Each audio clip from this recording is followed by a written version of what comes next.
Yes! Hello, I'm Greg Gutfeld with Kimberly Guilfoyle, Bob Beckel, Eric Bolling, and Meghan McCain, The Five.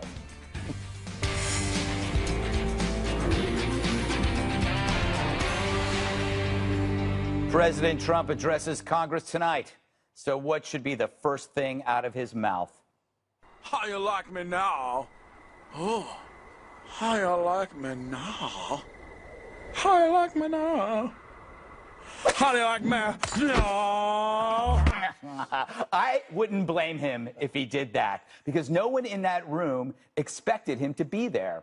They'd sooner bet on Texas banning guns or Hollywood banning roofies.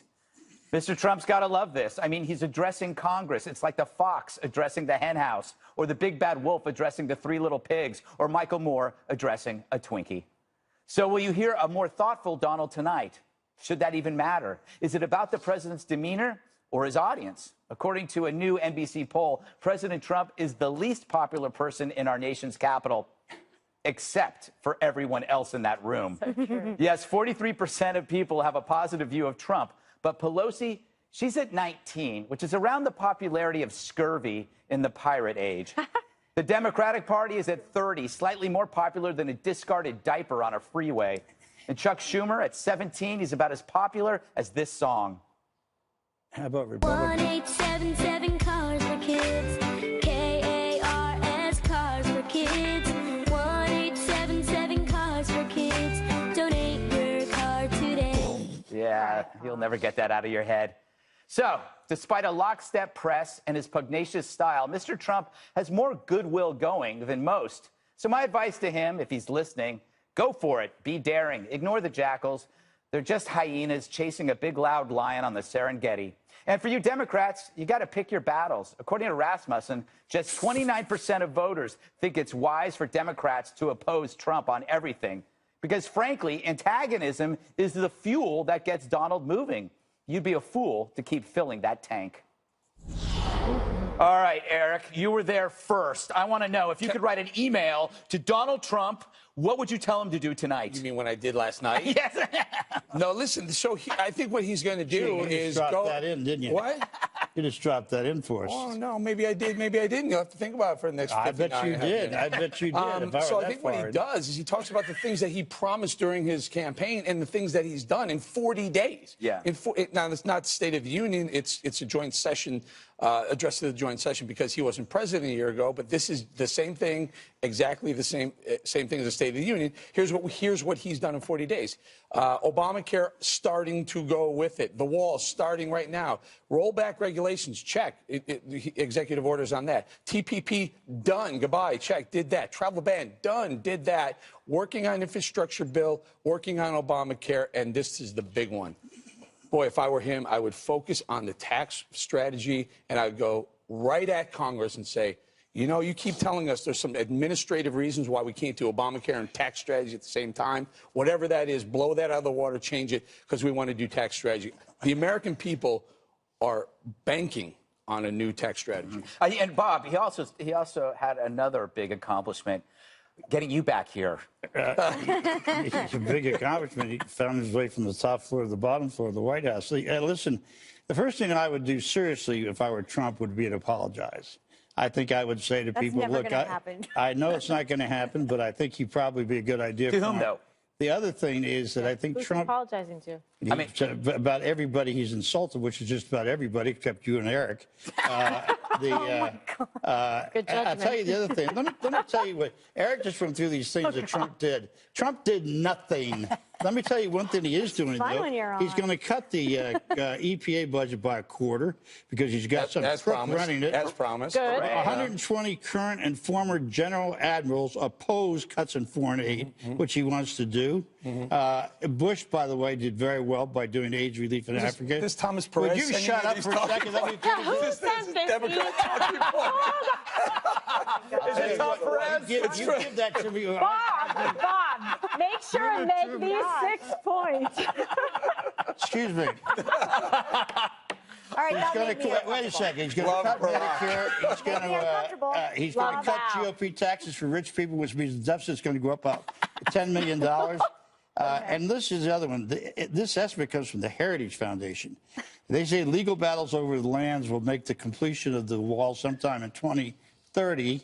And by the way, he once again sent his goons in to pick up a woman who had. Okay. All right. No, wait. Okay, I did a little research on that. Yes, we did a lot of We did the research on that woman you're talking about. Yes. She was in custody prior to having the November the 15th. ailment that the immigration people took her from custody, got her the treatment, and then put her back into custody. ISIS still had a has brain been tumor. Not what you ISIS told has us been treating her. yesterday. Still had a ISIS has brain been tumor. treating her. It's an ISIS. ill Do you want a brain criminal. tumor and be hauled out by those my goons or God. what? Bob, She what'd was you do to an my illegal hair? since November She was 15th. in ISIS has custody. been taking care of her. Yeah, she's been in custody prior to You know, the if we keep illness. this up, I can burn your whole segment. All right. Let's get other. Megan. Yeah. Bob and I took our sensitivity training together, and I believe you can't say goon anymore. I'm just You were pointing supposed that to be out in there. mine. I saw your little name. So What do you predict tonight? Okay, so they're promising an optimistic, it's not a State of the Union, but it's the closest thing to it for a new president. And I certainly would love to come out with Morning in America and sort of a uniting message for all Americans across the country. However, tone doesn't matter nearly as much as policy points do. And for me, this is going to be a much different audience than the audience that he had during the inauguration. It was his base of supporters, his hardcore meat and potatoes, people who love him. So going into this, he's going to be in a room full of people who probably didn't support him from the very beginning and are surprised still to see him standing there as president. So it'll be interesting to see if he changes his tone to sort of fit the room. Megan, in a can different you way. name me one policy thing this guy's done? One. Wait, why don't we bring in? I think Eric just told you. did. I just Yeah. gave you. Yeah, I really? got Listen to the whole- we got our You trade told me you got that agreements. right You out know of the White what, House honestly, press but corps. legitimately, No, part it's of the been in the problem news. with it, Bob, part of the he's- problem with it is his cabinet isn't filled. He's That gonna is part of the problem. He's going to drop an idea that probably every Democrat in that stadium audience is going to stand up and clap for. Infrastructure. And of course. But part of $1 this problem trillion is his infrastructure cabinet isn't I'm all for filled. that. That's policy. But All at right. this point in time under Bush, we had no child left behind and a comprehensive understanding of his tax reform because he had a cabinet who was Don't beat filled. up on a former Democrats, but president. Kimberly Democrats has are had a chance to stopping talk. this. Oh, thank you, Bob, for I'm the bringing only Kimberly child into left this. behind here 7 minutes into the show. Hi, everyone. I'm Kimberly Guilfoyle, and it was 5 o'clock in New York City. Okay. He's got to be positive tonight. People want to hear from the base, like Eric is talking about. List the things that you promise that you're going to accomplish. Show how you're checking the box. It has to be definitely optimistic, and you can do that and at the same time be unified. Don't let the Democrats, the Schumer, Pelosi, crew upset your whole messaging. You're going to say, listen, Democrats, I'm going to come at you, but nevertheless, there's things that we can do for the majority of this country, jobs, money back in their wallets, food on the table, feeling good about the direction of the economy. Everybody's going to agree with that. Do you think the response is going to be cordial? You know, when President Obama used to walk in, the Democrats would run to him and touch him. Yeah, Remember, like they a would rock touch star. him. How do you think the response is going to be? Do you think that the Democrats are going to even clap or what? Do I think they're going to clap? I think they're going to just look like frown faces the whole Yeah. time, like they're part of a constipation commercial. I expect that from like Schumer. Don't you remember when the Pelosi. Republicans said to Obama, "You lie"? The only difference No, is no, it was Trump, one guy. you have to lie 100 times. That was one person. I don't think Trump's told the truth on anything. So remember, the way this goes is the president will talk about his policy, and then What policy? Well, in general, this is what happens in State of the Unions or joint sessions. And then either the Republicans will stand up and the Democrats will sit there, or when it's Obama, the Democrats clap. Happens But every Trump year. will have standing ovations from Democrats, which is probably going to be, he'll probably have more from the opposite party than any president in a very, Are you very talking long about? time. Do you think on immigration he's going to do No, something? I know, but I think he'll on infrastructure, and I know on TPP. I think when he says I roll TPP back, is I his got best us out of one, trade yeah. agreements, the Democrats should stand up. The question here, though, is when he says I'm asking Congress for $54 billion increase in military spending, $54 billion in 1 year, 10%. I hope every Republican stands up. Hey, has the first foot of the wall been built yet? No, it hasn't. Has it? 40 days They're in. accepting bids. Well, I tell you, you got to rent it from the accepting bids Chinese. from That's the best way to do it. Megan, do you foresee any surprises? I hope somebody falls asleep. So that's always my favorite part, Yes, when a it'll be the senator Supreme falls Court. asleep or gets caught playing poker on their phone. Yeah. I honestly, I expect one person to probably do something or say something inappropriate. Good. It's actually really bad for Democrats if they look like No, a petulant Republican children. will do it 'cause No, a they're so Republican won't do stupid, it. I some think of that they will be respectful of our president, especially in this kind of a format. But I don't think the Democrats will be able to control themselves tonight. The best part is no one there thought this would happen. Yeah. Who's that goober from down in Texas? What's his name? Louis Gohmert. No, Louis John Gohmert. Gohmert. Oh my gosh. No, his guest is. tonight, our very own Sean Hannity is Louis Gohmert's guest. Oh, that's a big surprise. go. Well, I just thought I'd let you know. Yeah, I thought, has Hannity said anything about Trump yet that's been negative? Yeah, I don't know, but He Kimberly, said sometimes he's too sensitive. do you, Sometimes He did it's say too that. sensitive. Kimberly, any parting God, thoughts? it must be dark in there. Oh my goodness, yes. And somebody call hair Bob, just like, don't you know you don't mess with the Puerto Rican girl's hairdo? Yeah. I'm looking forward to it tonight. I think he's going to exceed expectations, and I agree with Eric that the Democrats, some of them are going to be quite pleased with some of the things he said. All those Bernie Sanders supporters are down with like TPP. They're going to like that. I'll stand You up touched with a on lot on something infrastructure. extremely important. About an hour before showtime, there was a note that John Roberts, our senior White House correspondent, got from the Trump administration saying there may be some announcement on immigration, Yeah. some sort of not path to citizenship, but path to legalization, which will be very, very controversial, very big, and very wide. I think he's going to get a second one done right this time. It's a different one, Bob. We're talking about Oh, I immigration. see. Okay. Olive branch. We must move on. We've got a bunch of surprises in this own show coming up. More to come on the presidential address. We've got two more five co-hosts, Dana and Juan. They've made their way to Capitol Hill for tonight's speech. They're joining us next. Welcome back. We're around 3 hours and 45 minutes away from President Trump's first address to a joint session of Congress. We want to bring in two very special people to help us pregame the speech. Dana and Juan are on Capitol Hill today. Hello, guys. How's it going? Hi. Hi, Kimber. We're good. It's a good thing that they got the hair out there to fix your hair because Bob really did a number on Did you see that? I looked like, what was going on? I know. If you were here, Kimberly, Yeah? you could throw Bob right over the edge because Oh, there's yeah. nothing between us and the Oh, ground. my goodness. We probably would Well, have taken a don't spill. slip now, will you? No, I know. So you guys were able to hear, and obviously you saw what happened in the A block. So we want to get your take, your thoughts, and ideas about what you think President Trump is going to say tonight, and in fact, maybe some of the most important points that you think he should make. And Dana, I'll start with you.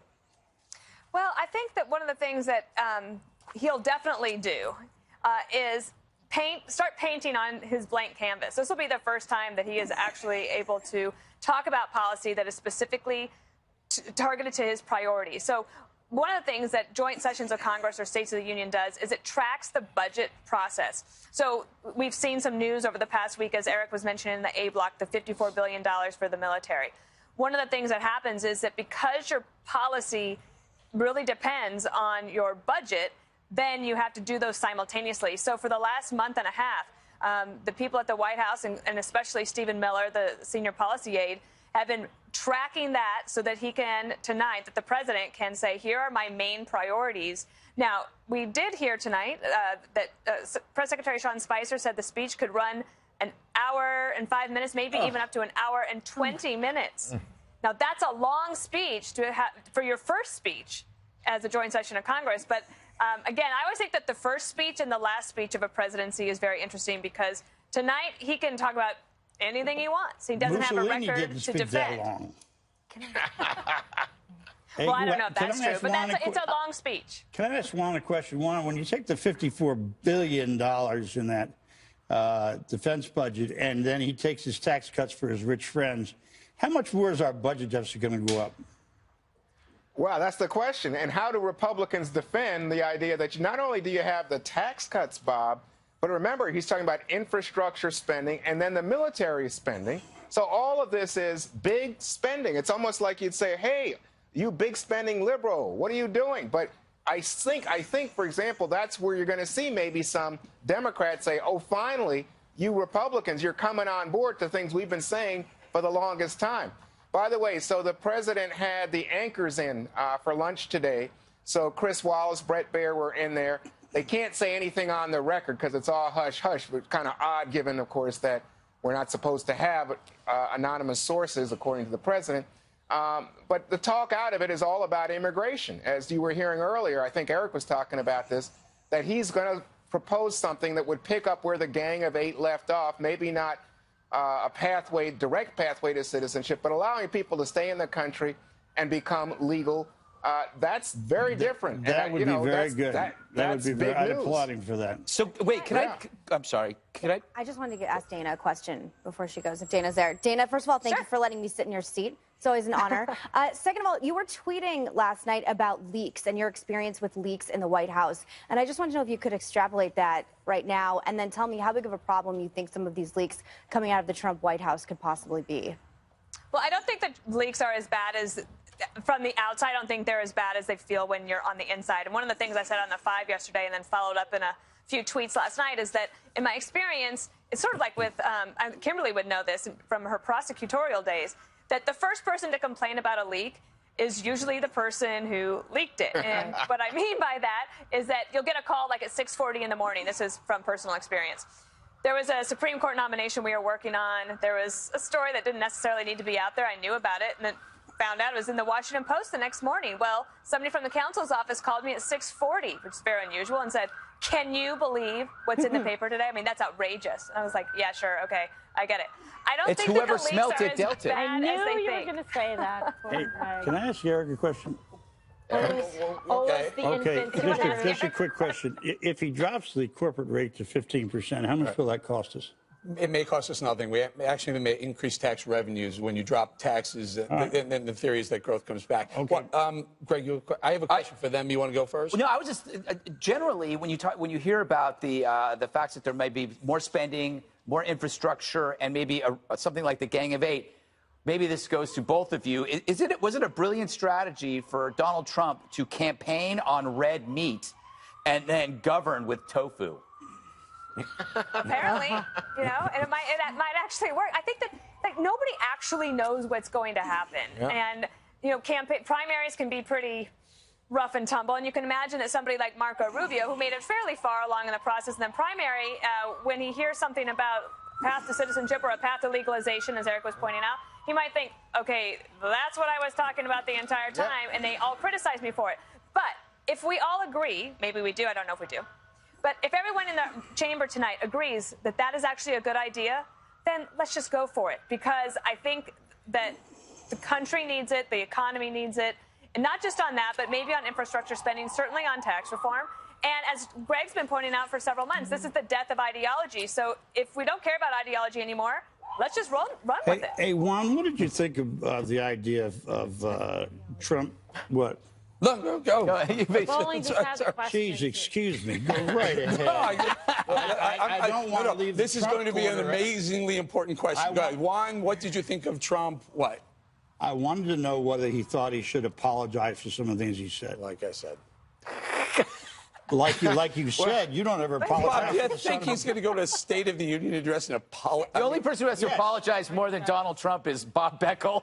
You ain't never going to see that, brother. That's my point. You guys are blood brothers. I think you're right, Bob. He's just not a guy to apologize. I don't think it's in him. In fact, when he does things that I think would merit apology, he seems to double down.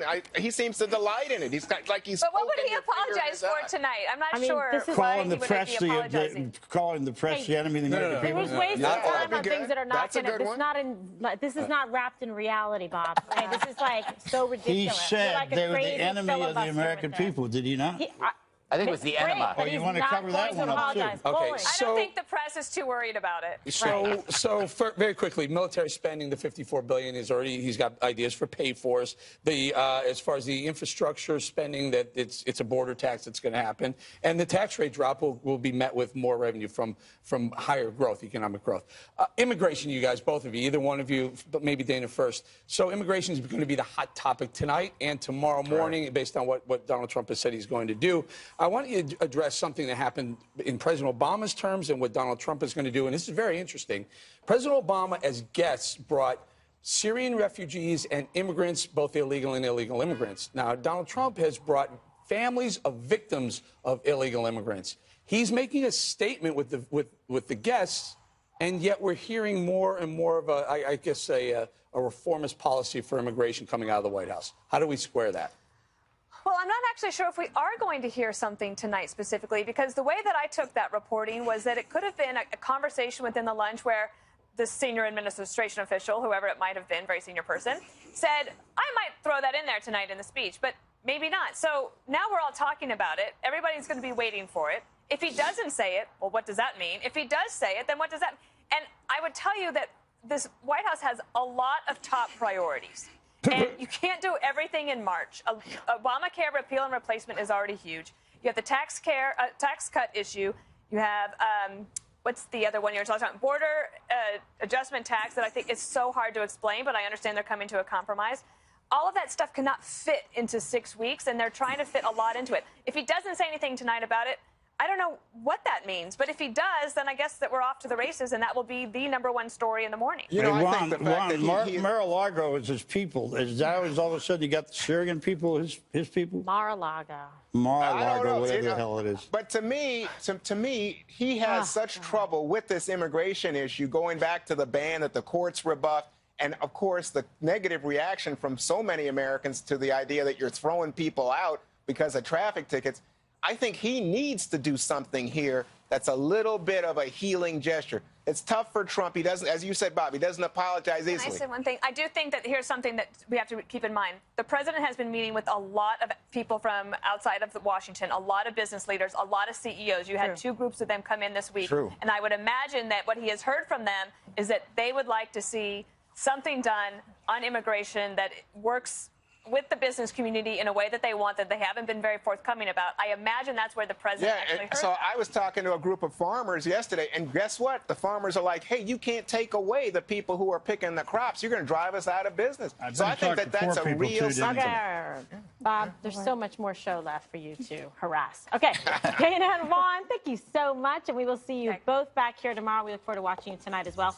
Ahead, President Trump taking on some of his biggest political opponents in a new interview with Fox News. He had some.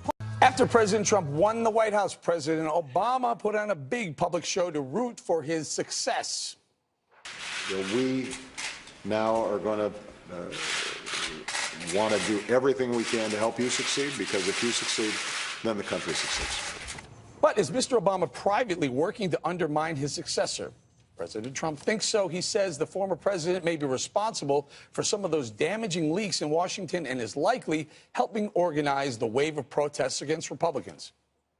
I think he is behind it. I also think it's politics. That's the way it is. I think that President Obama is behind it because his people are certainly behind it. And some of the leaks possibly come from that group. You know, some of the leaks, which are really very serious leaks because they're very bad in terms of national security. But I also understand that's politics, and in terms of him being behind things, that's politics, and it will probably continue.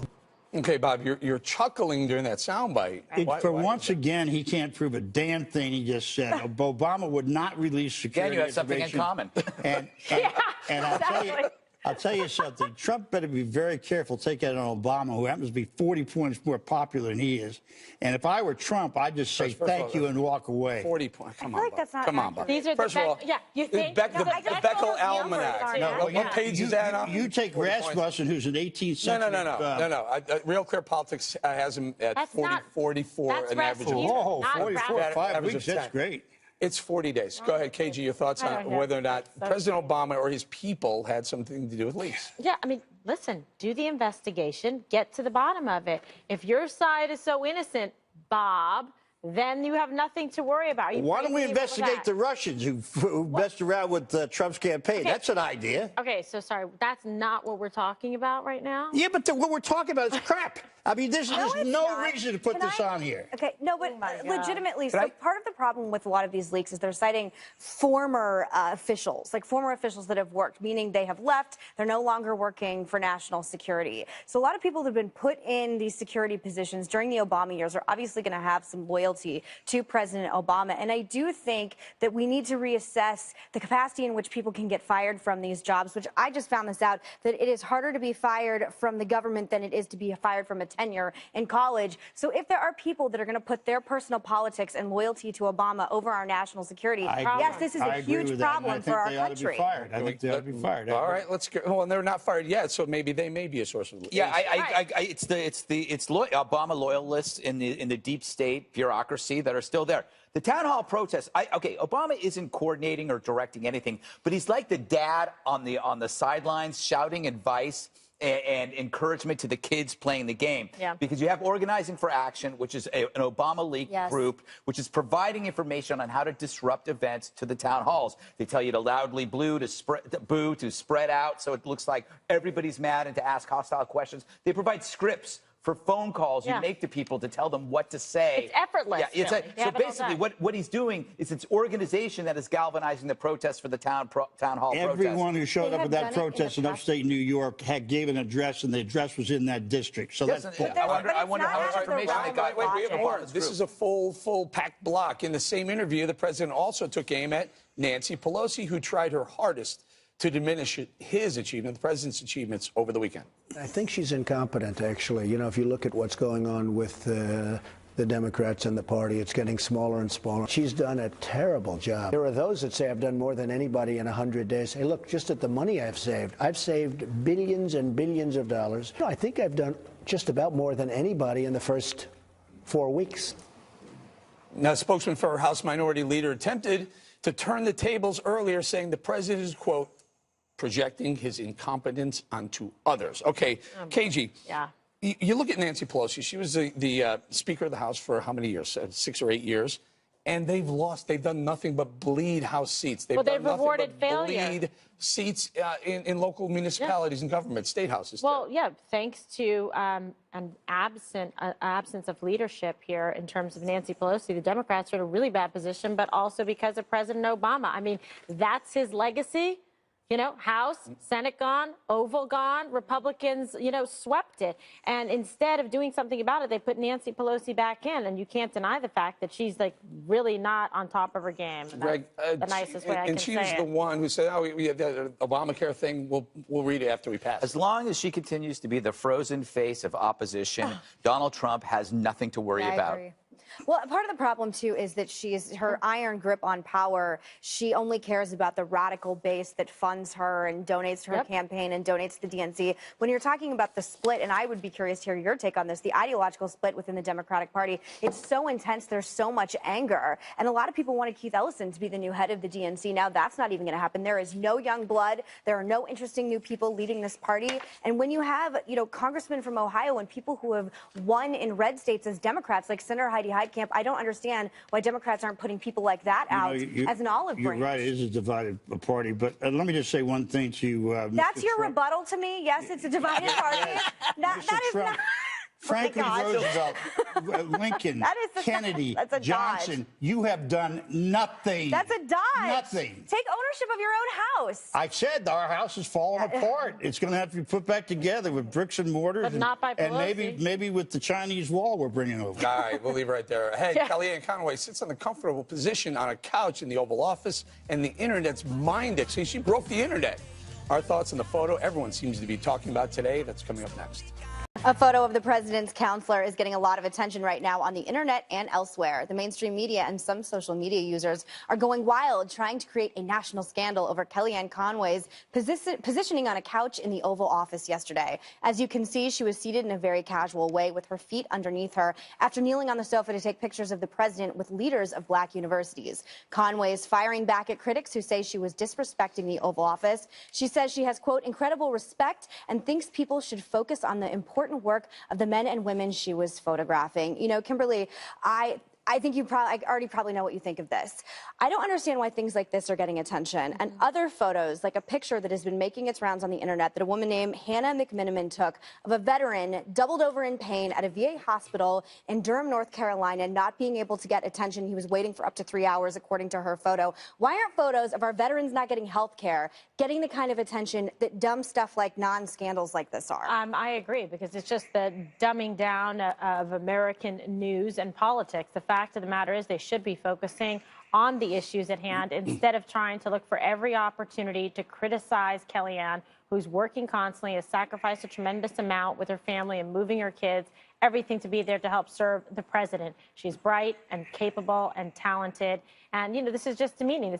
This is what they do when they try and take and knock women down and try to make it fodder for Saturday Night Live. Do you think the same people who were offended by the photo of Kellyanne Conway were offended with President Obama putting his feet on the Oval Office desk? And that's where you hear that. You hear at least she's on top of the couch instead of under the desk with President Clinton. But I know, listen, I'm very good friends with Kellyanne Conway. I've known her family for years. I've seen her at the pool. She's very relaxed. She's got 4 kids. She chases 4 kids around the house. She's a mom. She's a mom, and she look, there's very familial, that picture, so she was having a nice time sitting in the Oval Office taking a picture. Frankly, I found absolutely nothing disrespectful about it whatsoever. Did you care? You know, I just thinking, imagine what Bill Clinton did on that couch. Oh. Or maybe he was the couch. You never know. Gross. You know, it is gross. But no, but That is disgusting. it is. But this is. Yeah, you've even managed to offend Bob. That's right. I love it. I want to say this is an example of lockstep media. When it happened, every single tweet from every major outlet said the same thing. Photo sparks controversy. Everybody did it because they saw their peer do it, so they had to do it. They didn't even think whether it mattered or not. And by the way, a lot of presidents had dogs on that couch.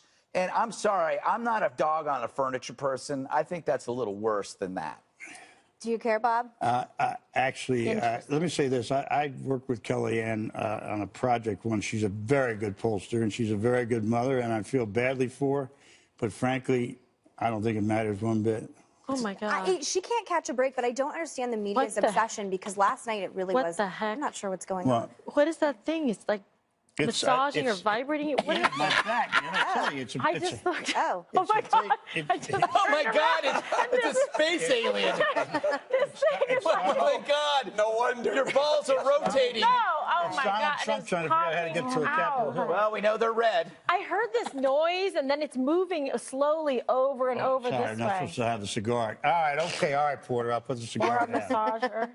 Okay, well, we're going to move on, but I really hope everyone looks up this photo of the veteran tumbled over in pain at this VA hospital. Much more important than any And of the photos it does of Kellyanne help Conway. Trump when It they does go help after Trump. when they go after stories like this. Retweet it, Megan. All right, helps him. I will retweet it, and you should too, Kimberly. Yeah, All right, sure. ahead, we're going to take you live to the White House where President Trump is getting ready for a very big night tonight. Back now to the president's first primetime address tonight to a joint session of Congress. Chief White House correspondent John Roberts has excerpts from the upcoming speech and joins us now. Hey, John.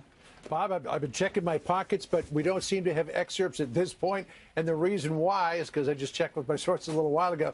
They keep on changing things in terms of the speech. So they're worried that if they put out an excerpt, it may not end up being in the final edition of the speech. But here's what we know so far at this point. The big surprise tonight is that the president is going to mention a push for immigration reform to Congress. It's surprising, too, because he's coming out with that executive order on the immigration ban tomorrow. But he says that the time is right. He believes that Congress is primed for this, but it's going to take compromise on both sides to get it done. So basically saying he's proposing a deal where both sides have to give up a little bit in order to come together on this. There's also going to be a big push for infrastructure tonight. The president, during the campaign, proposed a $1 trillion fund. Hasn't said how he's going to pay for that, though. And he said today, earlier, he expects to get standing ovations from the Democrats when he mentions his plan for infrastructure reform. He's going to reach out to the middle class tonight with promises to create more jobs, grow the economy with tax and regulatory reform, more education, creating the conditions really to keep jobs here and bring back manufacturing. And he'll reach out to poor communities to tell them help is on the way. He'll talk a lot tonight, Bob, about safety and security as well, border security, removing criminal illegal aliens, more protection for law enforcement officers. And a couple of the special guests that he has tonight, 3 of them actually, really do echo that theme. He's inviting to the First Lady's box the widows of 2 law enforcement officers who were killed back in 2014 by an illegal immigrant, and as well the father of a high school student who was shot and killed by an illegal immigrant. A lot on tap tonight, Bob. We're told the speech will run about 45 minutes without applause break, so could easily go over an hour tonight. Bob? Thank you, John. Eric, let me ask you a question. How do you think his base is going to react to an immigration plan that allows for citizenship? Base, I'm not sure they're going to like it. I'll be honest with you. I personally like it, and it's one of the things we've talked about here is that idea of increasing legal immigration, but also offering these embassies, these safe zones for illegals that want to come in and get documented, not to become citizens, but just become legal. You can walk in, you won't get arrested, and then you can document and pay taxes. And I think that's a way to get the 11 or 12 million people who are in the, quote unquote, in the shadows, at least on the books. I love this idea. His base won't probably like that. But again, when you have a speech like this, they hear the things they like, and they pick out pieces that they love. They're going to love the, rolling back regulations. They're going to love the tax reform ideas. They're going to love the Obamacare is going away. They'll hear that. But here's the huge question for Donald Trump. For 2020, how do you expand the base? He's got to expand the base. Yeah. Megan, let me ask you a question. Do you think that Trump now could take an opportunity to be a little kinder, gentler tonight? I mean, I hope that he, again, as we said earlier, that everyone has been telling us it's going to be an optimistic speech, so I certainly hope so. Regarding immigration and the possibility of him going down sort of a Gang of Eight route and softening in a lot of ways, the one thing I've learned about Donald Trump is even if his ideology is close to mine, when I say it, people react in one way, but if he says it, he has this capacity and ability to sell ideas in a way that people like me, frankly, couldn't to a different part of the public. So as Dana said early on, maybe ideology is dead, and it's just about the messenger and the way Donald Trump will sell it to the American public. So if it's something that I've believed in for, going on a decade, and he's going to be able to sell it to this base of supporters, God love him. I can't wait to watch. Okay, Greg, I know you're going to be waiting with bated breath tonight. Will you be watching the whole? Of course I'll be watching it. You will? I'll be watching the whole thing. My shorty robe. What do you expect my the hot headline tub will be? What? I have that picture. Yes, well, you'll be making the margaritas. Oh, right. What do you think the headline is going to be? Fantasy What do you think the headline is going to be? The headline is going to be that Trump, I think, like I said, is going to exceed expectations. And I'll tell you why. Because he's going to have the support of Democrats for some of his proposals. By the way, people are always so quick to criticize him. Why don't you actually listen? Open your ears and your minds and actually listen to what the man has to say tonight and see if there's things in there that you can agree with because you love this country and you want to move it forward. That's what I'm trying to get at. Stop the bickering, the partisan politics. Don't be small-minded. Be better than that. Let's give him a chance. And Democrats, when you're out there to hear infrastructure and immigration reform, please do get up and applaud. Good idea. Good job, Bob. One More Thing is up next. Kimberly, okay there? What happened? All right. Bob ate my segment. Oh, my goodness. All right. God, it one more thing, I guess. This is also interesting. I am going to be on O'Reilly tonight, the show. And I've got an article, an interview on Medium.com by Lisa DeBesquelle. It's just look for Lisa DP. I talk a lot about artificial intelligence, which I can't stop talking about usually when I've been drinking. So check it out. So true. It is true. All those road trips, it's like, whoa. I know. Bob? Well, I wanted to introduce you all to one of Donald Trump's friends who has got him on the phone and got him on his radio show. Let me introduce Alex Rose to you. Jones. Jones. What do you call This is a human. This is what we look like. This is what we act like. This is what everybody was like before us. This is what I am. I'm a throwback. I'm here. I've got the fire of human liberty. I'm setting fires everywhere, and humans are turning on. Yeah, there you go. Now, that's somebody that you really want in the Oval Office to give you some advice. And who knows? Maybe it's better advice than you get. Oh, wow. He hasn't been in the Oval Office. Get out of here. He did his radio show. Yeah. That guy has really awkward selfies on the internet. All right, JG. All right, thank you so much. It's time for Kimberly's Food Court. What a nice masculine voiceover you gave me there. Okay, so today is Pancake Day, also known as Fat Tuesday or Shrove Tuesday. And the New York Times actually got this right. Though it's commonly thought of as Mardi Gras Fat Tuesday or Shrove Tuesday, you get Bob. It's actually lesser known that the day before Lent has historically been occasion to feast on starchy, griddle, golden goodness. It should be called husky. So Bob started eating my pancake before the segment, so we're going to draw like a demilitarized I don't need line. that stuff. It's, All right, we got 90 seconds, you guys. I got to get Eric and Kanan. So that's it. It's the night before you go on your 40-day Lenten fast, whatever you decide to do. Okay, very quickly, 40 days, 40 nights. There's still time to get this in the State of the Union or the joint session. Check it out. Unemployment claims, 4-week moving average, a 43.5-year low. I mean, that is a massive number. Consumer confidence came out today, 16-year high. Remember, consumers are 70% of the U.S. economy. That's why this is an important number. And this one right here, the Dow Jones yesterday just broke a streak, a 30-year streak with 12 consecutive record up days in a row. That hasn't happened since 1987. And the bottom line is what this is all about, what Donald Trump needs to hit on tonight. Obama had 1.6% average growth over his term. That's an easy hurdle to clear, so you can lower taxes, raise your growth, and not cost you a dime. And you one percenters get up and scream. Megan. Drake Kranke had his 10th birthday, and all he wanted was a magic show. He never thought the magician that would appear, but it was actually his father appeared during the act, who came home after a year deployment in Kuwait. The magician Justin Impossible disappeared behind the curtain, and his father, Benjamin, an active first sergeant in the Nevada Army Guard Reserve, appeared on stage to greet Drake and his older brother, Zachary. I love it. I love that he surprised his children coming back. How cute was that, huh? You're All eating right. that? Set your DVRs so you never miss an episode of The Five. It from my That's it side. for us.